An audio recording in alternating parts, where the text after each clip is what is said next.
When I was a child, I had an uncle that was in the Merchant Marines, and he traveled all over the world.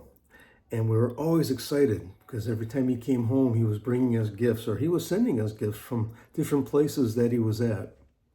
And there's one in particular I want to talk to you about today in your morning cup of inspiration. I must have been around 5 years old, maybe 6 years old. And at the time they had these little like baby alligators that you'd put on a leash. You could walk around with them. Don't ask me about it. I can't find them now, but I remember hearing that's what these were. Well, my uncle from someplace in South America decided he was going to send me one. And when we received it, I remember the mailman, his eyes were big like this box is moving around. It was in a box that he was actually delivered by mail. And we got out back and my cousin, we lived in a double house. And what that is, it's instead of a duplex, it's one on top of the other. So my cousin and cousins and aunt and uncle lived downstairs and we lived upstairs. So my cousin Ken, he opened the package and he got out back and they had this little Dutch oven thing, like, and he's got this package open. He's going, come on, buddy, because he just think it's this little pet. And out comes this baby alligator, but was a good size. It was a good sized lizard, alligator, croc. I mean, it was good.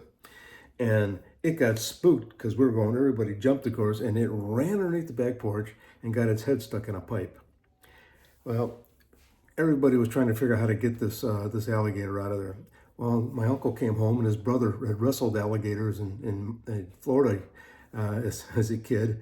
And so he went in there and said, I'll get him out.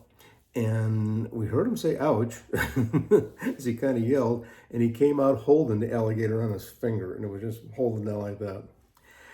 Clearly, we underestimated the power of this little thing and what it was, and ended up being a big thing. And it'd be the biggest one in the Cleveland Aquarium for a while there.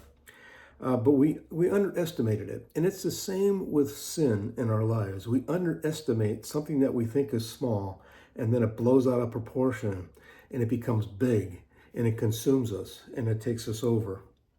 And that's what sin will do if we succumb to it, if we fall to it, and we have to stay away from it. God warns us about that. Jesus warns us about that. Over in Ephesians 5:10, the Bible tells us to carefully determine what pleases the Lord. So we have to look at our lives and look where we're headed and look what we're doing. And is everything that we're saying, everything that we're doing, is it pleasing to the Lord? Not it's always going to be like that, because I know I fail daily. We all fail daily. But we have to keep it in the back of our mind. Is this pleasing to the Lord? Hope that blesses you today. And I look forward to seeing you again for another morning cup of inspiration. Have a wonderful day.